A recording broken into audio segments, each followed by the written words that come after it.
एक बार की बात है। हकीरपुर में एक बहुत बड़ा जंगल था। वहां पर शैतान सिंह नाम का एक खूंखार शेर रहता था। उसे अपनी ताकत पर बहुत ज्यादा घमंड था, जिसकी वजह से वो जंगल के बाकी सभी जानवरों को कुछ भी नहीं समझता था।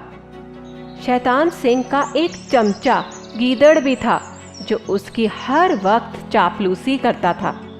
महाराज, महाराज, महाराज, महाराज, एक बात बोलूं, अगर आप बुरा न माने तो।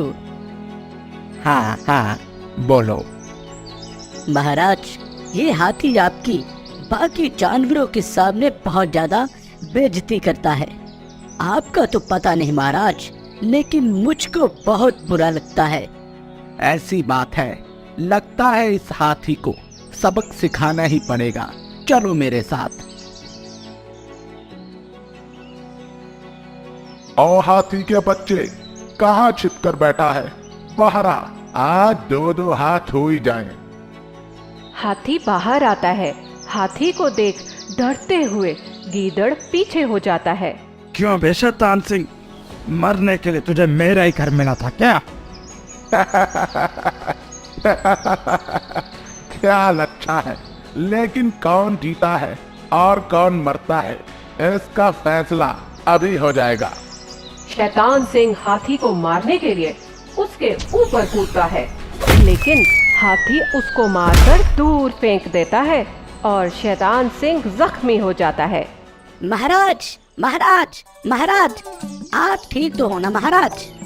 अरे क्या खाक ठीक हूँ, उस हाथी ने हड्डी पसली एक करके रख दी है, मैं इसको छोड़ूंगा नहीं।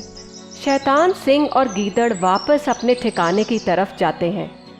बहुत दिन गुजर जाते हैं, लेकिन जख्मी हो जाने के कारण शैतान सिंह कोई शिकार नहीं कर पाता, जिसकी वजह से शैतान सिंह भूख के कारण मर रहा होता है।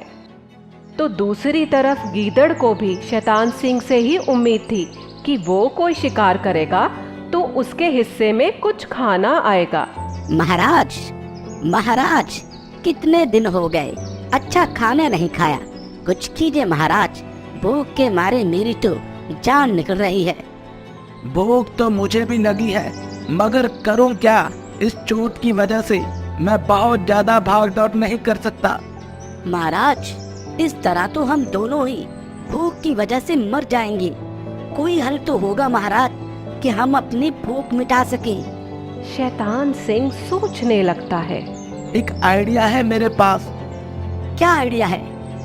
अगर तू चाहता है कि हम दोनों की भूख मिट जाए, तो तुझे मेरा एक छोटा सा काम करना होगा। बोले महाराज, क्या करना होगा? तुमको कोई भी जानवर ढूंढकर मेरे पास लाना होगा, ताकि मैं उसको अपना शिकार बना सकूं। लेकिन ध्यान रहे, जिस जानवर को तुम लेकर आओगे उसको जरा भी शक नहीं होना चाहिए। महाराज, आप फिक्र मत कीजिए, ये तो मेरे बाएं हाथ का काम है, अभी लेकर आता हूँ। गीदड़ किसी जानवर को ढूंढने के लिए निकल जाता है और काफी समय के बाद उसे एक गधा दिखाई देता है। वाह, बन गया काम। इस गधे को महाराज के सामने लेकर जाता हूँ। अरे गधे भाई, क्या हाल है? बड़े दुबले पतले से लग रहे हो, सब ठीक है ना? गीदड़ भाई, क्या बताओ, मेरा मालिक एक धोबी है, वो सारा दिन मुझसे काम करवाता था और खाने को सिर्फ सूखी घास देता था। गधा भाई, तुम चिंता मत करो, साथ वाले जंगल में हरी घास के बहुत मैदान है, तुम वहाँ पर पेट भर कर घास खा सकते हो। अरे नहीं नहीं, मैं नहीं जाऊंगा, वहाँ के जंगली जानवर मुझको खा जाएंगे। इस जंगल में मेरा राज है, मैंने तुम्हारे जैसे कई गधों को उनके मालिकों से आजाद करवाया है। और हाँ, वैसे भी मैं तुम्हारे पास इसलिए आया था कि जंगल में मेरी 3 बेटियां हैं जो अब शादी के लायक हो गई हैं। उनमें से एक का रिश्ता मैं तुम्हारे लिए लेकर आया हूँ। गधा गीदड़ की बात सुनकर खुश हो जाता है और गीदड़ के पीछे चलने लगता है। गीदड़ गधे को लेकर शैतान सिंह के पास पहुंच जाता है। अरे गीदड़ भाई, यहाँ पर तो कोई दिखाई नहीं दे रहा। शैतान सिंह गधे की तरफ कूदता है, लेकिन गधा भाग जाता है। क्या महाराज, अब आपके पंजे में वो बात नहीं रही?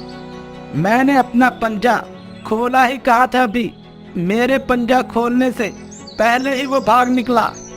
ठीक है ठीक है, एक बार मैं फिर कोशिश करता हूँ और उसको आपके पास लेकर आता हूँ। गीदड़, तुम पागल हो गया हो क्या? जो गधा भी मुझसे अपनी जान बचाकर निकला है, वो वापस तुम्हारे साथ मेरे पास क्यों आएगा? तुम कोई और जानवर ढूंढ कर लाओ। महाराज, आप उसकी चिंता मत कीजिए, वो सब मैं देख लूंगा। गीदड़ एक बार फिर गधे के पास जाता है। अरे गीदड़ भाई, आपने तो मरवा ही दिया था। बड़ी मुश्किल से जान बचाकर भागा। कौन था वो जो मुझ पर इस तरह कूदा था? आप तो उस दिन ऐसे ही भाग गए वहाँ से। वो मेरी बेटी थी जो तुमको अपने गले से लगाना चाहती थी, लेकिन तुम तो वहाँ से भाग ही आए। तो वो तुम्हारी बेटी थी? हाँ, वो मेरी बेटी थी, और जब से उसने तुमको देखा है तब से तुम्हारे पीछे पागल सी हो गई है। अगर तुम उसको ना मिले तो वो मर जाएगी। गधा गीदड़ की ये बात सुनकर फूले नहीं समा रहा था, और गीदड़ इस बात को सोचकर खुश हो रहा था कि उसने एक बार फिर गधे को अपनी बातों में फंसा लिया है।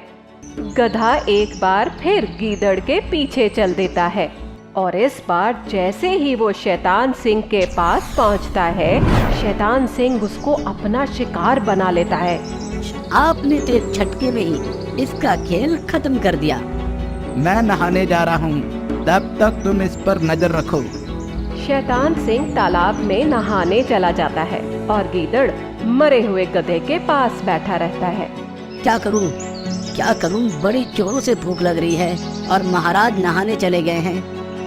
गीदड़ गधे के कान और दिल खा जाता है और अपनी भूख को शांत करता है। कुछ समय बाद शैतान सिंह नहाकर वापस आता है और गधे का दिल और कान न देखकर गुस्सा होता है। रे गीदड़, तू मेरा वेट नहीं कर सकता था।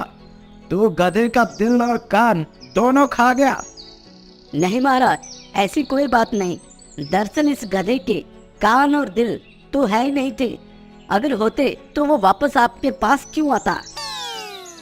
शैतान सिंह भी गीदड़ की इस बात को समझ लेता है और दोनों मिलकर उस गधे को खा जाते हैं। इस कहानी से हमें यह शिक्षा मिलती है कि हमें कभी भी दूसरों की बातों में नहीं आना चाहिए।